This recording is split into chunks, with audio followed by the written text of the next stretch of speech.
காலை 8 மணிக்கு சிறிய ஊரின் ஒரு அமைதியான வீட்டின் முற்றத்தில் மழைத்துளிகள் மெல்ல விழுந்து கொண்டிருந்தன. நான் வாசலில் நின்று வானத்தை பார்த்துக் கொண்டிருந்தேன். என் பெயர் சுமதி. இன்று எனக்கு கொஞ்சம் உடல்நிலை சரியில்லை. அப்போது என் மாமியார் சொன்னாள், மருமகளே, உன்னை டாக்டரிடம் கூட்டிப் போகிறேன். டாக்டரிடம் நாங்கள் இருவரும் சென்றோம். அவர் என்னை டாக்டரிடம் கூட்டிக் கொண்டு போனார். டாக்டரிடம் சில பரிசோதனைகள் போட வேண்டும் என்றார். உங்களுக்கு அல்ட்ராசவுண்ட் செய்ய வேண்டியிருக்கும். அதுவரை நான் எதுவும் சொல்ல முடியாது என்று டாக்டர் சொன்னார். கொஞ்ச நேரம் காத்திருந்தேன். என் மாமியார் டாக்டர் அறையிலேயே உட்கார்ந்திருந்தாள். அவள் மிகவும் மகிழ்ச்சியாக இருந்தாள். ஆனால் பிறகு டாக்டர் என்னை வெளியே போகச் சொன்னார். மாமியார் சொன்னாள், நான் உனக்காகவே வைத்திருக்கிறேன். ஆனால் நான் உள்ளேயே இருந்தேன். அதனால் அவளும் நீண்ட நேரம் காத்திருக்க வேண்டியிருந்தது. பிறகு அவள் என்னை உள்ளே அழைத்தாள். டாக்டர் முகத்தை கவனித்தேன். அது கவலை போய் இருந்தது. தாயே, உங்களுக்கு சிறுவயதில் ஏதாவது காயம் பட்டதுண்டா என்று கேட்டார்.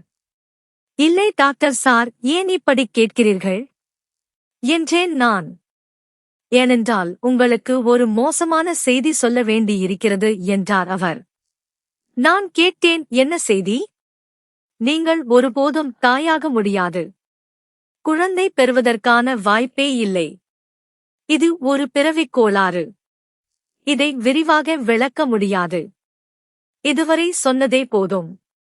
நீங்கள் குழந்தை பெறுவதற்கான அங்கங்கள் சரியாக வளரவில்லை என்றார் டாக்டர். டாக்டர் சொன்னது கேட்டு என் மனதில் ஏதோ உடைந்து போன மாதிரி இருந்தது. இத்தனை பெரிய சோதனை என் முன் நிற்கும் என்று நான் நினைக்கவே இல்லை. நான் அங்கேயே உட்கார்ந்து அழ ஆரம்பித்தேன். கண்களில் இருந்து தாரை தாரையாக கண்ணீர் வழிந்தது. நான் என் கணவரான வினோத்தை விவாகம் செய்து கொண்டிருந்தேன். இப்போது என் மாமியாரின் நினைவு வந்தது. என் அம்மா சொல்லுவாள், என் மாமியாரும் முதலில் என்னை இப்படித்தான் தள்ளினார்கள். ஆனால் இப்போது எனக்கு தோன்றியது, என் வாழ்வும் அப்படியே முடிந்துவிடும் போல. நான் குழந்தை பெற முடியாத ஒரு பெண்ணாக இருந்தால் என் கணவரின் வாழ்க்கையில் எனக்கு என்ன மதிப்பு இருக்கும்? அவர் அம்மாவுக்கு குழந்தைகள் மீது பிரியம் அதிகம். நான் அங்கேயே உட்கார்ந்து அழுது கொண்டிருந்தேன். நிலம் பிளந்து நான் உள்ளே விழுந்து விடவோ அல்லது இந்த அறை என்றென்றும் மூடப்பட்டு விடவோ என்று ஆசைப்பட்டேன். அழுது தீர்ந்த பிறகு என் மாமியார் என்னை தேற்றினாள். மகளே, கவலைப்படாதே, நான் உன் கணவரிடம் எதுவும் சொல்ல மாட்டேன். மாமியாரின் இந்த மாற்றத்தை பார்த்து நான் ஆச்சரியம் அடைந்தேன். பொதுவாக அவர் மிகவும் கடுமையானவராக இருப்பார். ஆனால் இன்று அவர் பரிவுடன் பேசினார். சிறிது நேரம் கழித்து அவர் சொன்னார், மகளே, நீ சொன்னால் நான் உன்னை மீனாட்சி அம்மா வீட்டுக்கு கூட்டிக் கொண்டு போகிறேன். உனக்கு தெரியுமா, மீனாட்சி அம்மா வீட்டுக்கு வரும் பெண்கள் அனைவருக்கும் ஏதாவது ஒரு பிரச்சனைதான் இருக்கும். குழந்தை பெற முடியாமல் இருப்பார்கள் அல்லது குழந்தைகள் இறந்து பிறப்பார்கள். மீனாட்சி அம்மா கொடுக்கும் மருந்தால் எல்லாம் சரியாகிவிடும். அவர் ஒரு சிறப்பு மூலிகை மருந்து கொடுப்பார். அதைச் சாப்பிட்டு 1 மாதத்தில் நீ கர்ப்பமாகி விடுவாய். உன் வீட்டில் மகிழ்ச்சி குடிகொள்ளும். நான் சொன்னேன், அவர்கள் பொய் சொல்கிறார்கள். அவர்களுக்கு பணம் சம்பாதிப்பதில் மட்டுமே கவலை. டாக்டர் என் நிலையை பார்த்து விலையுயர்ந்த சிகிச்சை செய்ய வேண்டும் என்பதற்காக இப்படிச் சொல்கிறார். ஆனால் என் மாமியார் சொன்னாள், அதெல்லாம் ஒன்றுமில்லை. கவலைப்படாதே, நான் உன்னை மீனாட்சி அம்மா வீட்டுக்கே கூட்டிக் கொண்டு போகிறேன். அவர் கொடுக்கும் மாத்திரைகளைச் சாப்பிட்டால் ஒன்றல்ல பல குழந்தைகளைப் பெறலாம். மாமியாரின் பேச்சைக் கேட்டு நான் மகிழ்ச்சி அடைந்தேன். அவர் சொன்னார், தன்னுடைய மகள் ராஜாத்தியையும் அதே மீனாட்சி அம்மா வீட்டுக்கு கூட்டிப் போய் அவர் கொடுத்த மருந்தைச் சாப்பிட்ட பிறகு அதே மாதத்திலேயே கர்ப்பமாகிவிட்டதாக. என் மனதில் நம்பிக்கையின் ஒளி மீண்டும் ஒளிர்ந்தது. மாலையில் வினோத் வந்து என்னை மீனாட்சி அம்மா வீட்டுக்கு அழைத்துச் செல்வதாகச் சொன்னார். நான் ஆவலோடு மாலை நேரத்தை எதிர்பார்த்துக் கொண்டிருந்தேன். மாலையானதும் அவர் என்னை ஒரு சால்வை போர்த்திக் கொள்ளச் சொன்னார். நாங்கள் இருவரும் மீனாட்சி அம்மா வீட்டுக்குச் சென்றோம். மீனாட்சி அம்மா வீட்டில் உண்மையிலேயே பல பெண்கள் இருந்தார்கள். அவர்களில் 4 முதல் 5 வரை பேரிடம் பேசினேன். அவர்களும் மீனாட்சி அம்மா கொடுத்த மருந்தால் குணமடைந்து குழந்தைகள் பெற்றதாகச் சொன்னார்கள். இதைக் கேட்டு என் மனத்தில் இருந்த சந்தேகங்கள் அனைத்தும் தொலைந்தன. என் திருமணம் 2 மாதம் தானே ஆகியிருந்தது. பிறகு நான் மீனாட்சி அம்மா முன் சென்றேன். அவர் என்னை அன்பாக வரவேற்றார். பிறகு ஒரு சிறு பையை எடுத்து என்னிடம் கொடுத்துச் சொன்னார், மகளே, இந்த மாத்திரைகளை கண்டிப்பாக ஒழுங்காகச் சாப்பிடு. ஒன்று கூட விடப்படாது. இதோ இந்த மந்திரங்களை கடைசியில் படித்துக்கொள். அவர் மாத்திரைகளை என்னிடம் கொடுக்கும்போது என் மாமியார் குறுக்கிட்டு நானே வைத்துக் கொள்கிறேன் என்று சொல்லி அந்த மாத்திரைகளை வாங்கிக் கொண்டார். உனக்கு இந்த மாத்திரைகளை பற்றித் தெரியாது. இது மிகவும் முக்கியமானது. இதை நானே பாதுகாப்பாக வைத்துக் கொள்கிறேன் என்று சொன்னாள். அந்த நிமிடத்தில் என் மாமியாரின் மீது எனக்கு பெரும் பிரியம் ஏற்பட்டது. எவ்வளவு அக்கறையாக இருக்கிறாள்! சில பெண்கள் தங்கள் மகன்களுக்கு 2வது திருமணம் செய்யத் துடிப்பார்கள். தங்கள் மருமகளின் எந்த குறையையும் தாங்க மாட்டார்கள். ஆனால் என் மாமியார் என்னைத்தானே டாக்டரிடம் கூட்டிக் கொண்டு போயிருக்கிறாள். வீட்டுக்கு வந்ததும் என் மாமியார் என்னிடம் ஒரு சிறு டப்பா கொடுத்தாள். அதில் வெள்ளை நிறத்தில் சிறிய சிறிய மாத்திரைகள் இருந்தன. அவற்றின் எண்ணிக்கை 7. அவள் சொன்னாள், நான் தினமும் இரவில் உனக்கு ஒரு மாத்திரை கொடுப்பேன். நீ பாலுடன் அதைச் சாப்பிட்டு விடு. எச்சரிக்கை, அதன் பிறகு படுக்கையிலிருந்து எழுந்திருக்கக் கூடாது. நேராக படுத்துத் தூங்கிவிடு. தெரியும் தானே, மருந்தின் விளைவு ஏற்பட தூக்கம் அவசியம். சரி, புரிந்து கொண்டேன் என்று நான் தலை அசைத்தேன். என் மாமியார் அறையிலிருந்து வெளியே சென்றார். நான் நினைத்துக் கொண்டேன், கடவுள் எனக்கு எவ்வளவு கருணை காட்டியிருக்கிறார். இவர் நிஜமாகவே ஒரு அம்மா போல் இருக்கிறாரே. சிறிது நேரம் கழித்து வினோத் வந்தார். நான் இந்த விஷயத்தை அவரிடம் சொல்லவில்லை. அவரும் எதுவும் பேசவில்லை. அவருக்கு என் நிலை பற்றி எதுவும் தெரியாதது போல இருந்தது. ஆனால் நான் தாயாக முடியாது என்று தெரிந்தபோது அவர் முகத்தில் ஏமாற்றத்தை நான் பார்த்தேன். அன்று இரவே நான் ஒரு வெள்ளை மாத்திரையை வாயில் போட்டுக்கொண்டேன்.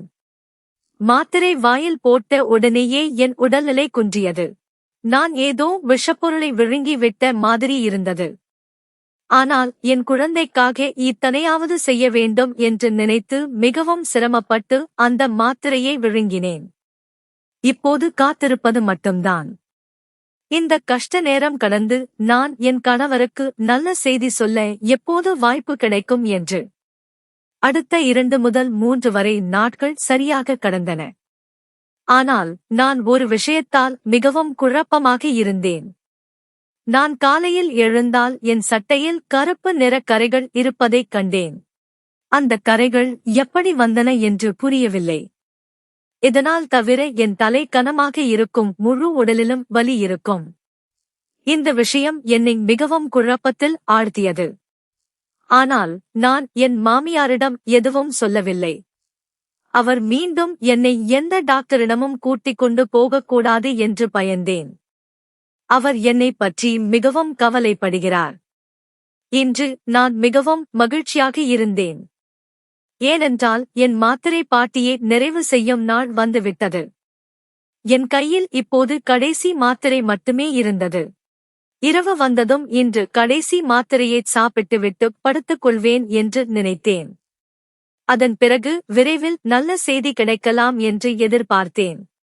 இந்த மகிழ்ச்சியில் அந்த மாத்திரை என் கையில் இருந்து கீழே விழுந்துவிட்டது. இரவு நேரம், அறையில் இருண்டிருந்தது. மாத்திரையைத் தேட நான் நிறைய முயற்சி செய்தேன். ஆனால் அது எங்கும் தென்படவில்லை. பிறகு நான் போய் ஒரு டார்ச் எடுத்து வந்தேன். படுக்கைக்கு அடியில் எல்லா இடங்களிலும் பார்த்தேன். ஆனால் என் மாத்திரை காணவே இல்லை. எனக்கு மிகவும் வருத்தமாக இருந்தது. நான் என்னையே குறை சொல்லிக் கொண்டேன். இன்றுதான் கடைசி நாள்.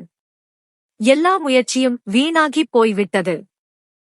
காலையிலேயே அவரிடம் இருந்து மற்றொரு மாத்திரை வாங்கிக் கொள்வேன். அப்படியானால் மீதமுள்ள மாத்திரைகளின் விளைவு தொடரும். இதை நினைத்துக் கொண்டு நான் தூங்க முயற்சித்தேன். காலையில் விரைவில் எழுந்திருப்பேன். மீனாட்சி அம்மா வீட்டுக்குச் செல்வேன். ஆனால் அந்த அவசியம் ஏற்படவே இல்லை. நான் படுக்கையில் படுத்து 10 நிமிடங்கள் கூட ஆகவில்லை, என் மாமியார் அறைக்குள் நுழைந்தார். நான் தூங்குவது போல் பாசாங்கு செய்தேன். நான் மாத்திரை சாப்பிடவில்லை என்று அவர் எண்ணக்கூடாது என்று பயந்தேன். இந்த நேரத்தில் எனக்கு அடிக்கடி தூக்கம் வரும். நான் நினைத்துக் கொண்டிருந்தேன் அவர் என்னை பார்த்துவிட்டு அறையை விட்டு வெளியேறிவிடுவார். ஆனால் அப்படி நடக்கவில்லை. அவர் என் அறையிலேயே இருந்தார். சிறிது நேரம் கழித்து ஒரு பழக்கமான வாசனை என் மூக்கைத் தொட்டது. அகில் சாம்பிராணி வாசனை. அவர் கையில் அகிலை வைத்திருந்தார். நான் தொடர்ந்து தூங்குவது போல் பாசாங்கு செய்தேன். அவருக்கு சந்தேகம் வரக்கூடாது என்று. ஆனால் அவர் அந்த அகிலின் சாம்பலை என் தலையிலும் என் வயிற்றிலும் தூவ ஆரம்பித்த போது நான் சும்மா இருக்க முடியவில்லை. சூடான சாம்பல் என் உடையில் விழுந்தது. எனக்குச் சுட்டது போல் இருந்தது. நான் ஒரு உரத்த கூச்சலோடு எழுந்து உட்கார்ந்தேன். நான் ஏதோ பயங்கர கனவு காண்பது போல் இருந்தது. என் எதிரே என் மாமியாரை பார்த்தேன். அவரை பார்த்ததும் என் இதயம் துள்ளிவிட்டார் போல் இருந்தது. அவர் கருப்பு நிற ஆடை அணிந்திருந்தார். நெற்றியில் ஒரு சிவப்பு நிற குறிகள் இருந்தன. அதை பார்த்ததும் என் ஆத்மா உடைந்து போனது போல் இருந்தது. அவர் ஏதோ ஒரு சடங்கில் ஈடுபட்டிருப்பது போல் தோன்றியது. நான் எழுந்து கூச்சலிடுவதைப் பார்த்து அவர் பதற்றமடைந்தார். சும்மா படுத்துக்கோ, இப்போது என்னிடம் கேள்விகள் கேட்காதே என்று அவர் கண்டிப்பாக கட்டளையிட்டார். நான் படுக்க வேண்டும் என்று அவருடைய குரல் மாறிப் போயிருந்தது. எனக்கு மிகவும் விசித்திரமாக இருந்தது. அறையில் பரவியிருந்த துர்நாற்றத்தால் எனக்கு மூச்சு திணறியது. நான் கூச்சலிடுவதற்கு முன்பாகவே என் மாமியார் என் வாயில் கையை வைத்து என்னை இழுத்துக்கொண்டு பின்புற அறைக்குச் சென்றார். இந்த அறை வீட்டின் ஒரு மூலையில் இருந்தது. யாரும் அங்கு வருவதில்லை. இருண்ட அறை. அதை பார்த்தாலே எனக்கு பயமாக இருக்கும். அவர் என்னை அங்கே அடைத்துவிட்டார். என் வாயில் துணியை அடைத்து வெளியே பூட்டிட்டுச் சென்று விட்டார். இதை பார்த்ததும் என் நிலை மோசமாகிவிட்டது. கண்களில் நீர் பெருகியது. என்னை ஏன் இங்கே அடைத்துவிட்டார் என்று நான் சிந்திக்க ஆரம்பித்தேன். கத்திக்கொண்டிருந்தேன். ஆனால் யாரும் என் குரலை கேட்கவில்லை. இந்த அறை வீட்டின் பின்புறத்தில் இருந்ததால் என் குரலை கேட்க யாரும் இல்லை என்பது எனக்குத் தெரியும். நான் என் கணவர் வினோத்தை குறை சொல்ல ஆரம்பித்தேன். அவர் என் நிலையை கவனிக்கவில்லை. என்னிடம் வந்து கேட்கக்கூட இல்லை. அவரும் அவர் அம்மாவின் சதியில் சேர்ந்து விட்டது போல் இருந்தது. அவருக்கு என்னை பற்றிய கவலை இல்லை. நான் காத்திருந்தேன். மாலை 4 மணி அளவில் வினோத் வந்தார். அவர் சொன்னார், நீ இங்கே இருக்கிறாய் என்று எனக்குத் தெரியும். ஆனால் நீ சற்று பொறுமையாக இருக்க வேண்டும். இதன் பின்னால் இருக்கும் ரகசியத்தை நீ புரிந்து கொள்ள முடியாது. அவரை பார்த்ததும் நான் வெடித்தேன். என்ன ரகசியம்? நீங்கள் பைத்தியமா பிடித்து விட்டீர்களா? உங்கள் அம்மா வித்தியாசமான சடங்குகள் செய்த பிறகு என்னை இங்கே அடைத்துவிட்டார். நான் உங்கள் குழந்தையின் தாயாக இருக்கப் போகிறேன் என்பது உங்களுக்குத் தெரியும். எனக்குத் தெரியும் என்றார் வினோத். நான் உன் டாக்டர் ரிப்போர்ட்டை பார்த்துவிட்டேன். டாக்டர் ராதாவிடம் நீ சென்ற அன்றே நீ தாயாக முடியாது என்பது எனக்குத் தெரிந்துவிட்டது. நான் கேட்டேன், உண்மையாகவா? அப்படியானால் நீங்கள் ஏன் எனக்குச் சொல்லவில்லை? உங்கள் அம்மா ஏன் இந்த விஷயத்தை என்னிடமிருந்து மறைத்தார்? ஏன் என்னை மீனாட்சி அம்மா வீட்டுக்கு அழைத்துச் சென்றார்? ஏன் அந்த மாத்திரைகளை எனக்கு கொடுத்தார்? நான் உனக்கு எல்லாவற்றையும் சொல்கிறேன் என்றார் வினோத். கையசைத்து என்னை உட்காரச் சொல்லி நான் முடிவில்லாமல் உட்கார்ந்தேன். வேறு வழி இல்லை. அவர் சொல்வதைக் கேட்க வேண்டும். ஆனால் எனக்கு பயமாக இருந்தது. நான் அவர் பாதங்களில் விழுந்தேன். கடவுளின் மேல் வினோத், முதலில் என்னை இங்கிருந்து வெளியேற்று, அதன் பிறகு நீங்கள் எதுவும் செய்யுங்கள். எனக்கு மூச்சு திணறுகிறது. பயப்படாதே, நான் உன் கூடவே இருக்கிறேன் என்றார் வினோத். இப்போது கவனமாகக் கேள். என் அம்மாவை நீ அறிவாய். அவர் ஒரு சக்தி வாய்ந்த மந்திரவாதி. அவரிடம் பலர் வந்து உதவி கேட்பார்கள். அவர் அனைவருக்கும் இலவசமாக சிகிச்சை அளிப்பார். ஆனால் உனக்குத் தெரியாது, அவர் ஒரு விசேஷ காரியத்தில் ஈடுபட்டிருக்கிறார். அவர் சில பெண்களுக்கு உதவுகிறார், குறிப்பாக 5 பெண்களுக்கு. ஆனால் அவர் விரும்புவது அவர் உதவிய பெண் ஒருபோதும் அவர் வீட்டை விட்டு வெளியேறக்கூடாது என்பதுதான்.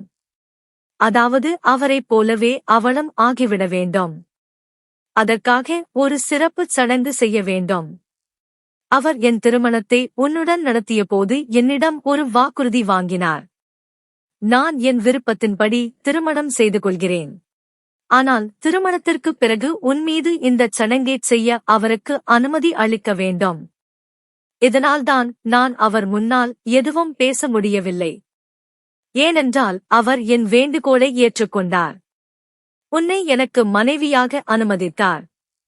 ஆனால் இப்போது நானும் அவருக்கு கீழ்ப்படிய வேண்டும், இல்லையா? அவர் ஒரு யாகம் செய்கிறார் என்று நினைக்கிறார். அதைச் செய்யட்டும். இதனால் உன் குழந்தைக்கும் எந்த தீங்கும் நேராது என்று நான் நம்புகிறேன்.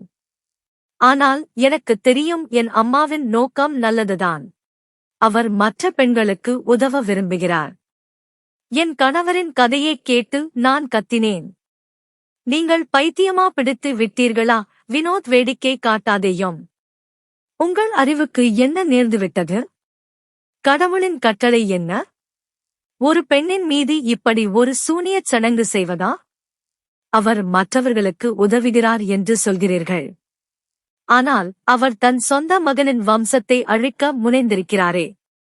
நான் கர்ப்பமாக இல்லாவிட்டால் அந்த அபாயகரமான மாத்திரைகளை ஏன் எனக்கு கொடுக்க வேண்டும்? நீங்கள் எப்படியான தந்தை? உங்கள் குழந்தையின் மீதாவது அக்கறை இல்லையா? அந்த குழந்தை இறந்துவிட்டால் உங்களுக்கு வருத்தம் இருக்காதா? இல்லை என்றார் வினோத் அமைதியாக. எனக்கு வருத்தம் இருக்காது. கடவுள் ஒன்றை கொடுத்தால் மற்றொன்றையும் கொடுப்பார். நீ பொறுமையாக இரு. எப்படியும் இது உன் முதல் மாதம் தானே. இந்த உலகில் வந்த குழந்தை எது? நான் சொன்னேன் வினோத், நான் எதுவும் புரிந்து கொள்ளவில்லை. குழந்தை உலகிற்கு வரவில்லை என்றால் அதன் அர்த்தம் நீங்கள் உங்கள் கைகளாலேயே அதைக் கொன்று விடுவீர்கள் என்பதா? குறைந்தபட்சம் இதை நீங்கள் புரிந்து கொள்ள வேண்டும். உங்கள் அம்மா செய்வது முற்றிலும் தவறானது. என் குழந்தையை யாரும் தொட அனுமதிக்க மாட்டேன். நீங்கள் செய்ய வேண்டியதைச் செய்யுங்கள். நான் உங்கள் அம்மாவின் பலியாட்டுக்கு ஆடாக மாட்டேன் என்று கோபத்தோடு சொன்னேன். வினோத் என்னை அந்த அறையில் பூட்டிவிட்டு அவரும் சென்று விட்டார். இந்த காட்டுமிராண்டித்தனத்தைப் பார்த்து நான் அதிர்ச்சி அடைந்தேன். அவர் இவ்வளவு கல் இதயம் கொண்டவராக இருப்பார் என்று நான் நினைத்ததே இல்லை. 2 முதல் 3 வரை மணிநேரம் கழித்து அவர் மீண்டும் வந்து என்னிடம் அதே விஷயத்தை விளக்க முயன்றார். அம்மாவைச் சடங்கு செய்யவிடு. அவர் அனைவரின் நன்மைக்காகச் செய்கிறார். அதன் பிறகு நீ விரும்பியதைச் செய். நான் உன் ஒவ்வொரு வார்த்தையையும் கேட்பேன். ஆனால் கடவுளின் மேல் என்னை அம்மாவின் முன்னால் வெட்கப்பட வைக்காதே. வினோத் என்னுடைய முன்னால் கைகளைக் கூப்பிக் கொண்டார். ஆனால் ஒரு தாயின் குழந்தை மீதான அன்பு எதனையும் விட முக்கியமானது. இல்லை வினோத், நீங்கள் என்ன சொன்னாலும் என் குழந்தையின் கழுத்தை நான் வெட்டிக்கொள்ள மாட்டேன். உங்கள் அம்மாவிடம் சொல்லுங்கள், நான் உயிரோடு இருக்கும் வரை இந்தச் சடங்கை நடத்த அனுமதிக்க மாட்டேன். கோபத்தில் நான் கத்தினேன். வினோத் ஒரு கல்லாக மாறி என்னை பார்த்துக் கொண்டிருந்தார்.